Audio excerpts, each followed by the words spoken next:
Hi guys and girls, welcome back to my channel. I do hope you're doing well. Of course, if we've had a little bit of a getaway, we've got to do a little travel diaries, eh? We are going to be talking all things Reykjavik and Iceland because it needs to be discussed, because I got told so many things of how Reykjavik was expensive. And now don't get me wrong, if you went there and didn't watch the pennies, it can be hella pricey, my lovelies. But I like to think that we done Reykjavik on a budget, so we're going to go through everything. We're going to have a little talk about it, but you will already have seen the Iceland vlog. So this will be more of where we stayed, the area, the costings, everything like that, just in case you are looking to go Reykjavik or Iceland in general and just want a little bit more of a helping hand. But please stay comfy because we have a Bailey's at hand. I feel like it's in my gnome mug, so I'm feeling like Nordic. And it's a rather large glass because it's Christmas time. It is the festivities and we might as well get into the spirits. So Shan, stop rabbiting and let's talk all thing Iceland. So, first off, we stayed main town Reykjavik. The flight from Gatwick, I think, was about 3 hours, 3.5 hours. It was 2 hours 45 coming back. You must have had a little bit of wind behind you, that's for sure. The flight, I'm not going to lie guys, I haven't done a short haul flight for years. As you know, normally I'm off to the Caribbean whenever I travel, so it's normally like 9-10 hours. This, we booked a normal flight and we flew with EasyJet, which thankfully, touch wood, everything went to plan. I did get an email the day before saying, oh, something's changed with your flight, and I'm like, please don't do this to me. It seems I'm just cursed to travel, basically.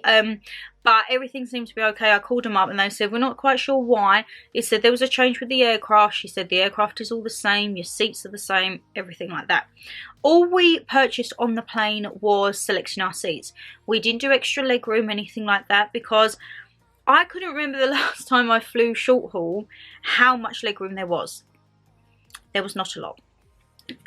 The process in itself at Gatwick, it wasn't too bad. So normally with TUI, if I do the premium club, you go through like everything fast track, so there's not normally a lot of people there.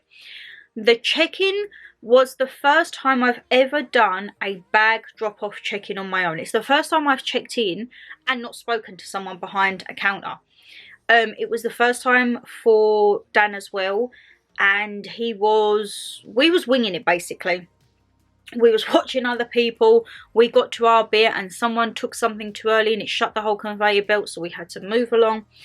It weren't too bad. He was very good in that aspect. He was like, right, pop that on, and then he didn't have a bag, so it couldn't register and it wouldn't let him progress to check in. So that was not, I wouldn't say challenging, because it's all an experience. We then went through security. Now that was the only thing that I think I will upgrade if we go on a short haul, just that part of fast track, because I did get very flustered. Normally on the fast track, when you go through the premium bit, there might be 2 rows and there might be 4 of you in there at once. When you go in the normal security, I think there was like 6 rows.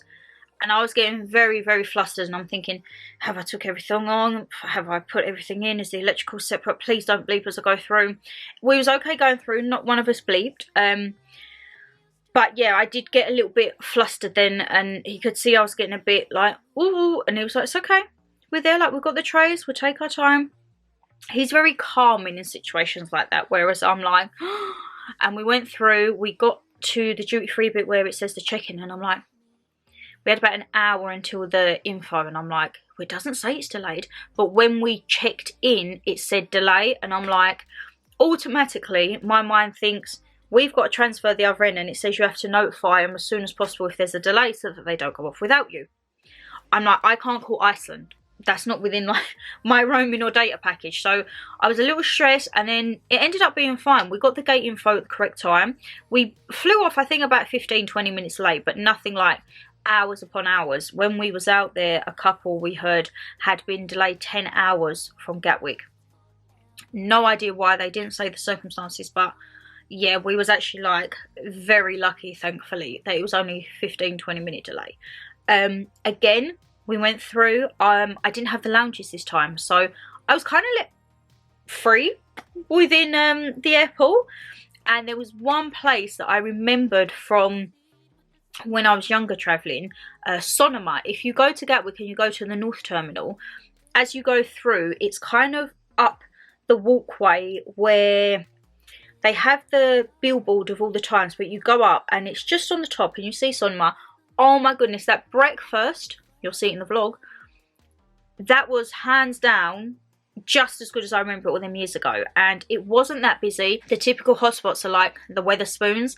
They was rammed. Wetherspoons, we was lucky enough to actually grab a Starbucks before we started checking in and everything.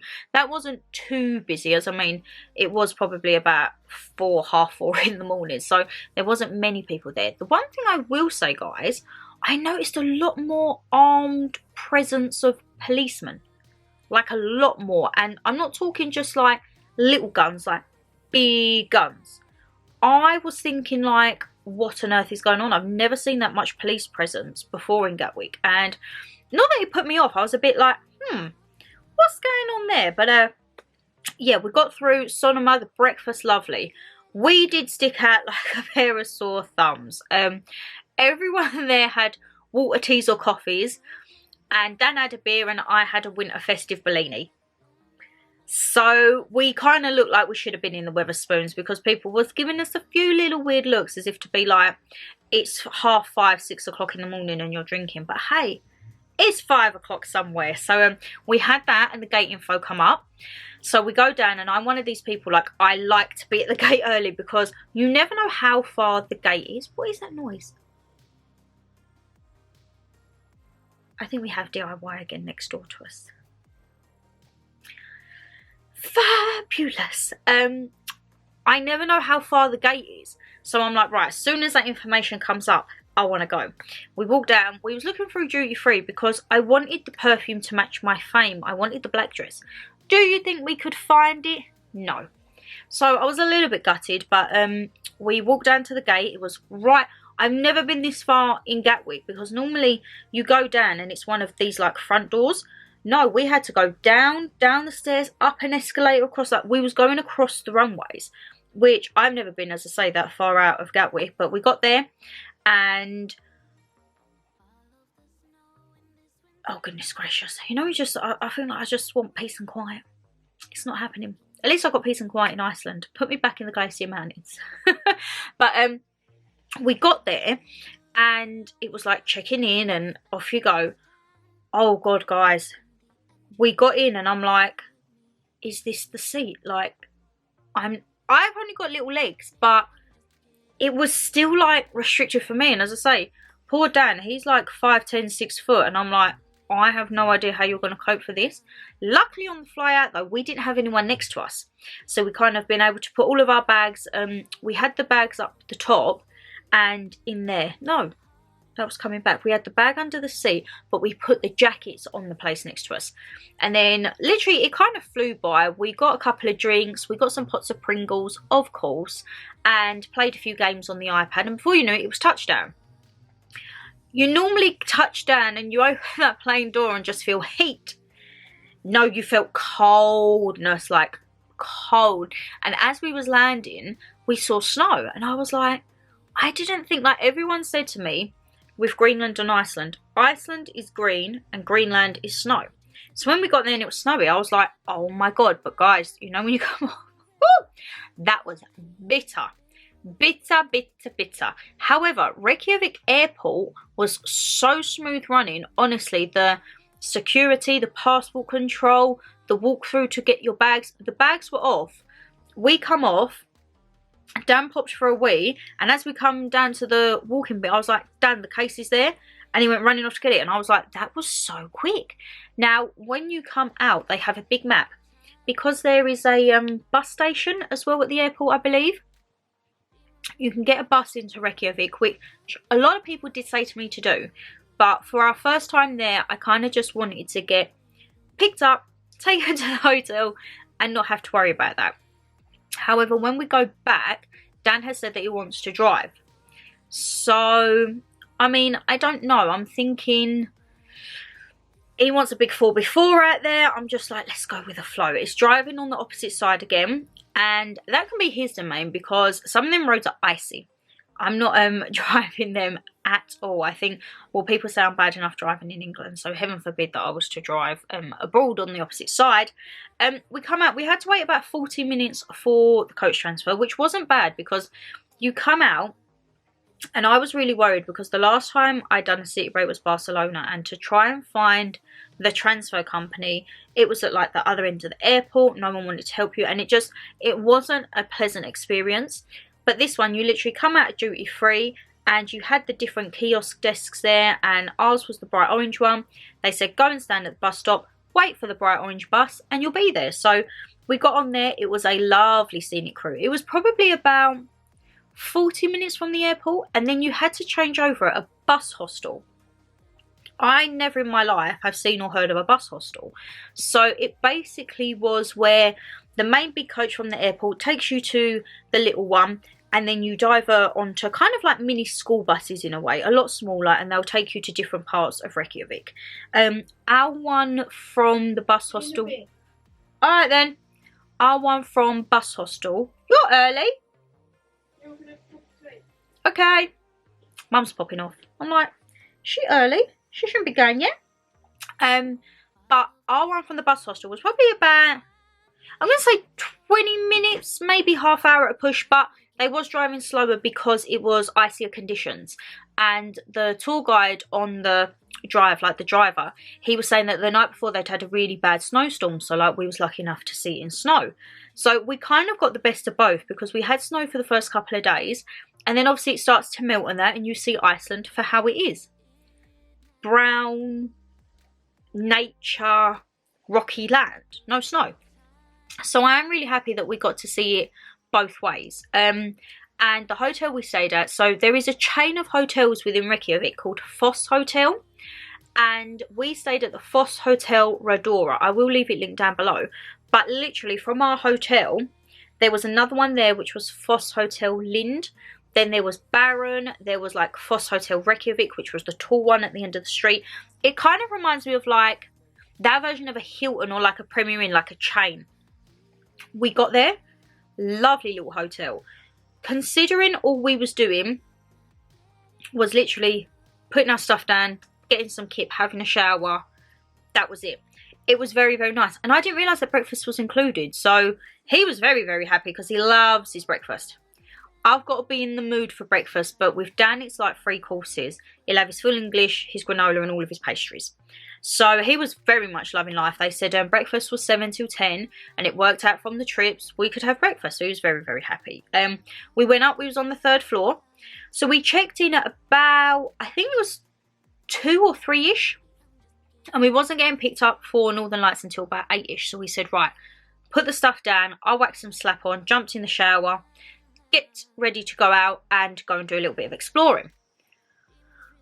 Now guys, I will tell you, because I walked into this one, I wasn't pre-warned. Reykjavik's hot water smells rotten because it's the natural sulphur.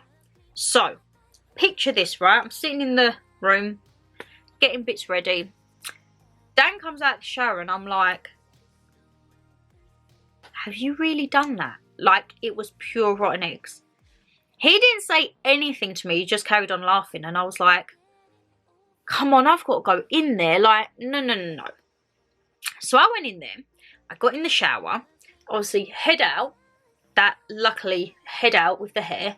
I'm washing it and I'm like, it smells stronger.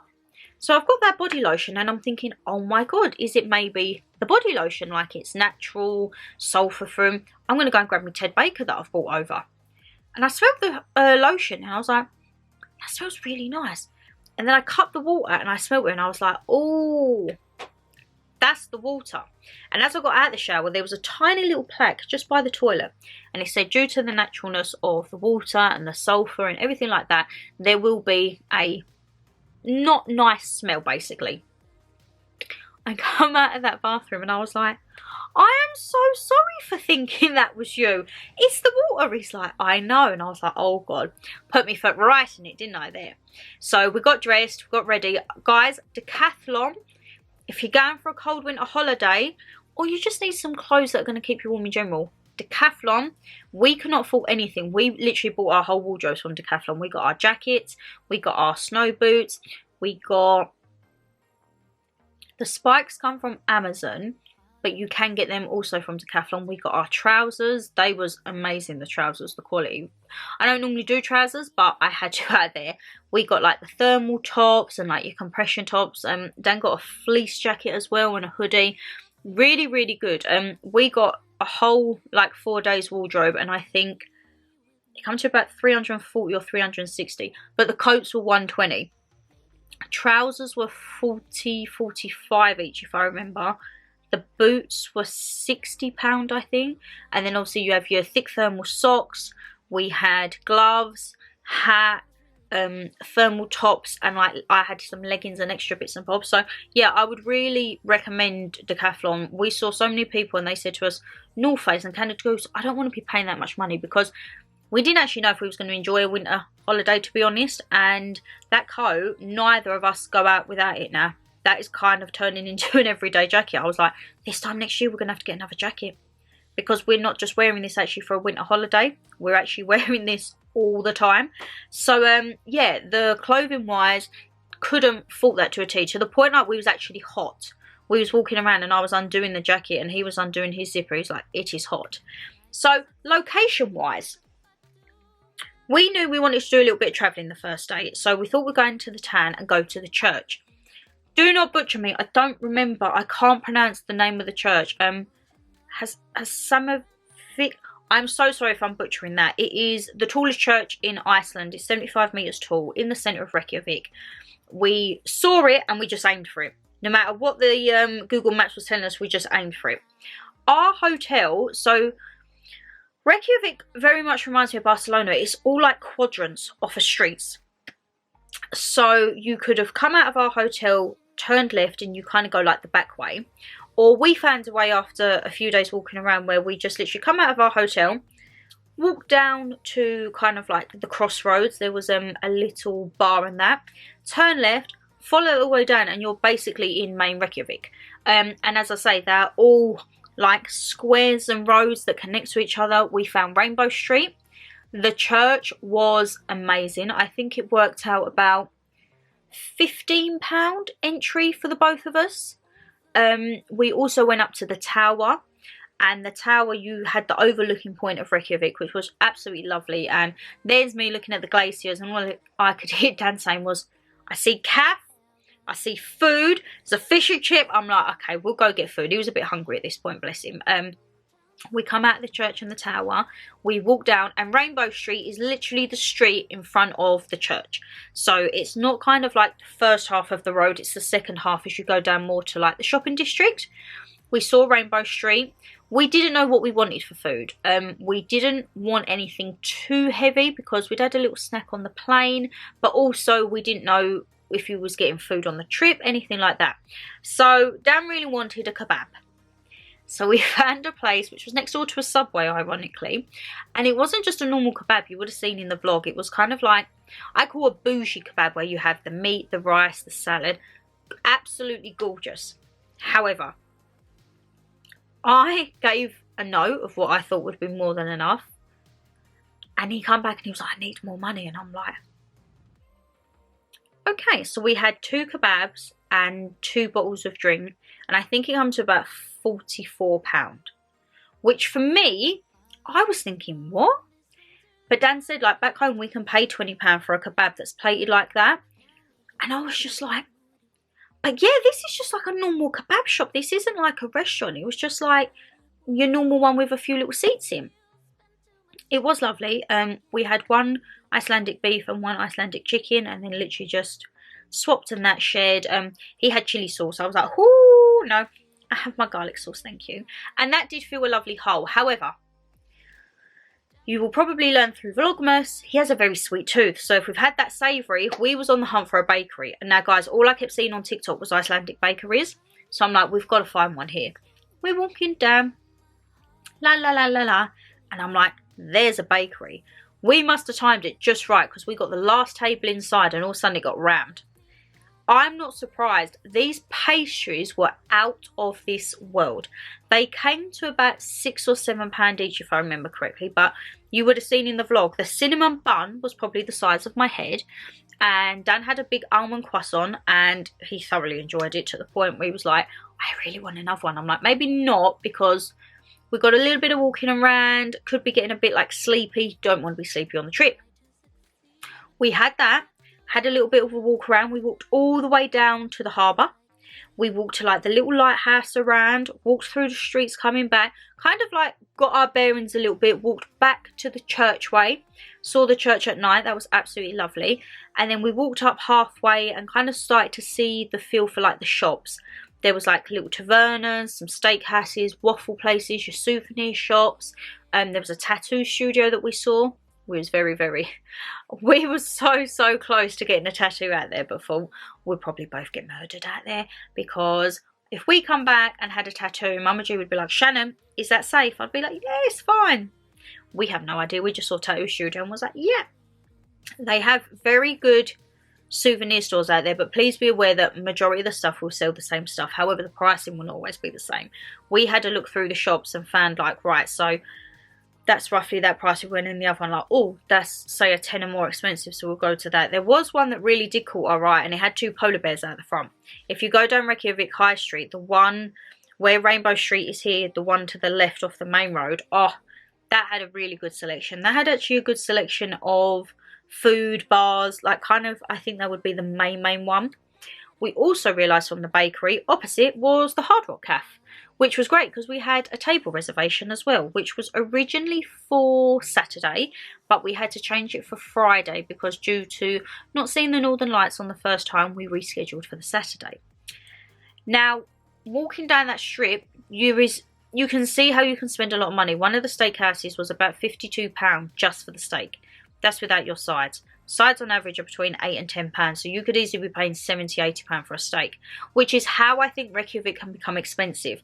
If you're out eating the bakeries and that in the morning and that, like, we was kind of smart as much as we could be. We had breakfast, we filled up, had a little bit of lunch out on the trips, and then we had one dinner out. So we did try to be smart along the way. And then another way of being smart is booking your trips in advance, okay? Book those trips in advance, and then you haven't got to worry about the cost when you get out there. So, for trips, we booked ours through an app called Viator.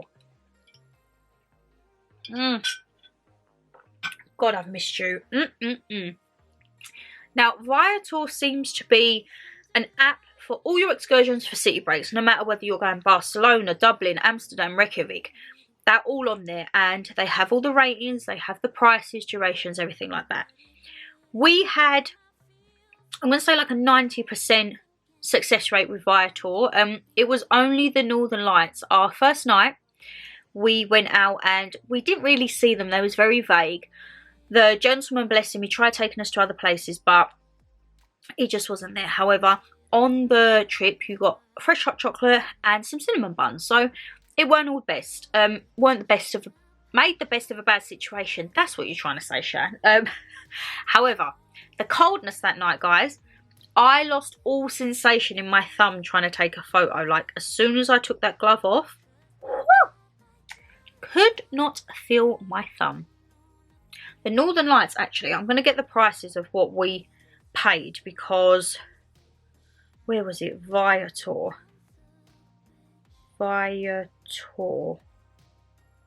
No, where are you? Are you here? I think so. There we go. So with the Northern Lights, if you don't see them, they do allow you to rebook because it's kind of, I don't know, a complimentary thing. On the first night we went, there was someone who was on their 4th night. 4th attempt. We was like, oh, okay. So they picked us up at 9 PM and we got back about 12:30, 1-ish. And the price for 2 of us on that was £234. It is, the trips are pricey out there. I have noticed that, but I guess it's for the experience if you do see them. Hot chocolate and cinnamon buns won't be an awful lot, and few out there didn't seem to be that expensive, but I guess you are just paying for the experience.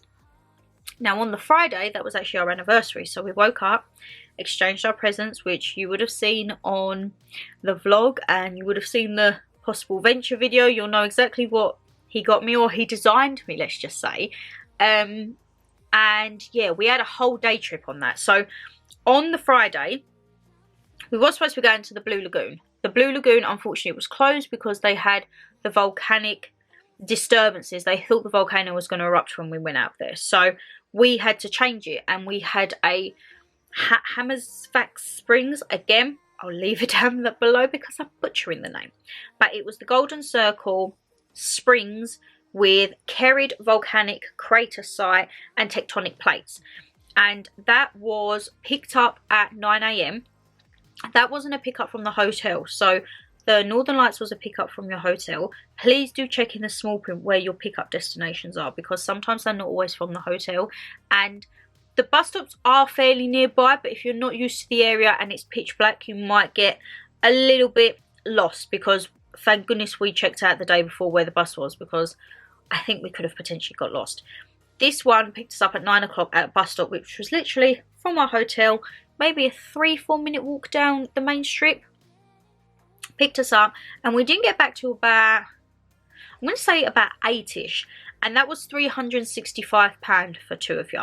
But as I say, that was a full day. There wasn't any food included in that.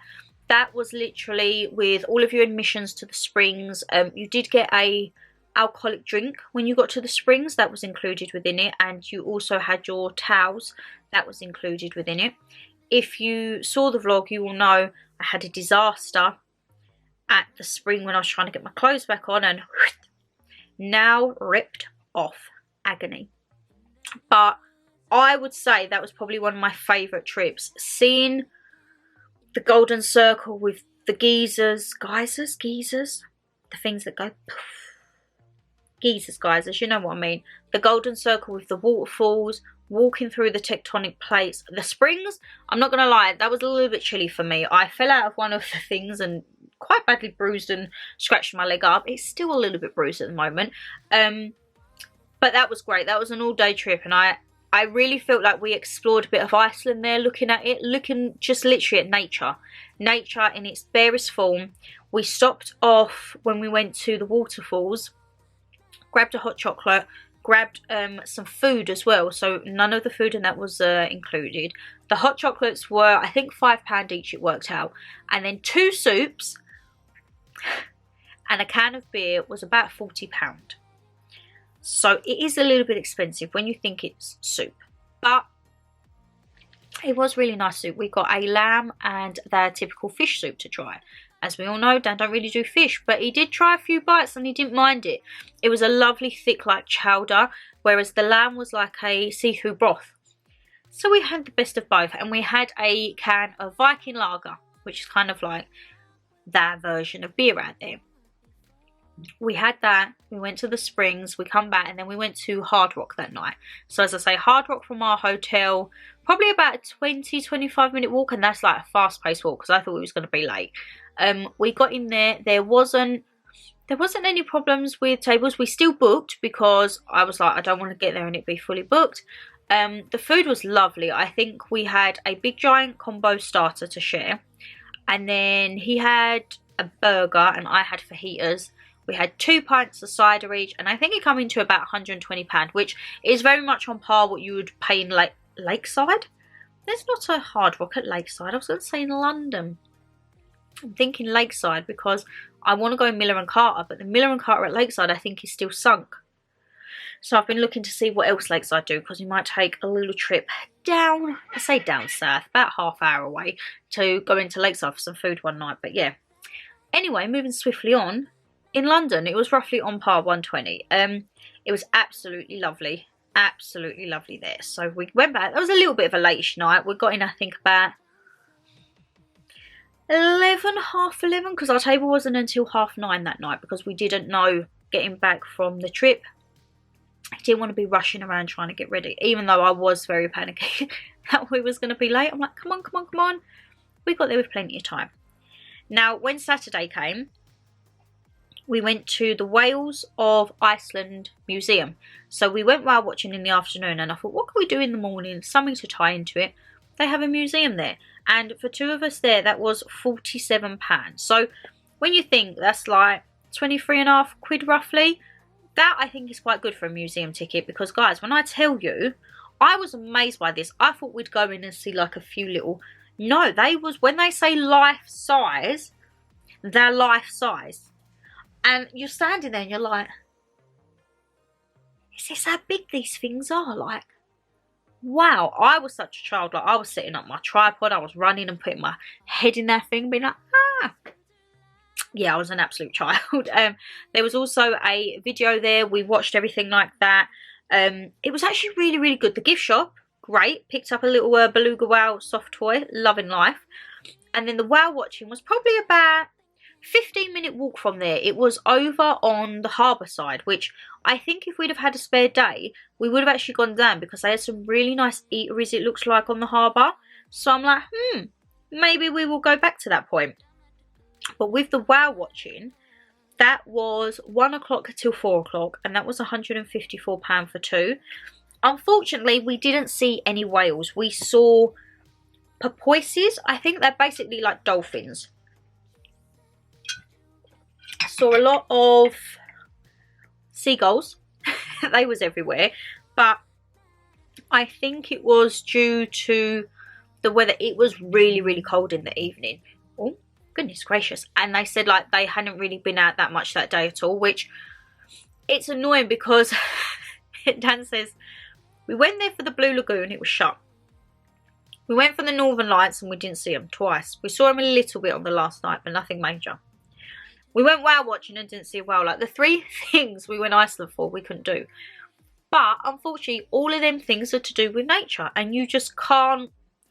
You can't plan with nature. Nature will do what it wants. But, hey-ho, it just means we've got to go back. The whale watching, though, I thought they was really, really good. They was expenditure outlets, I think. I'll leave their link down below. They're the little red hut. If you go to Reykjavik Harbour, they're the red hut.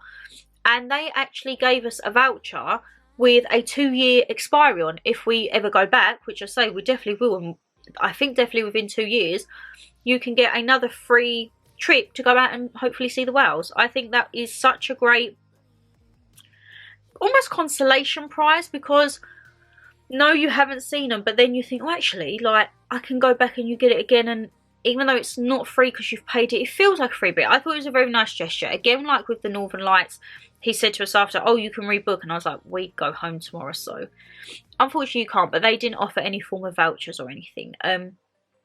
So, the trips themselves, I think, were around about £800 for both of us.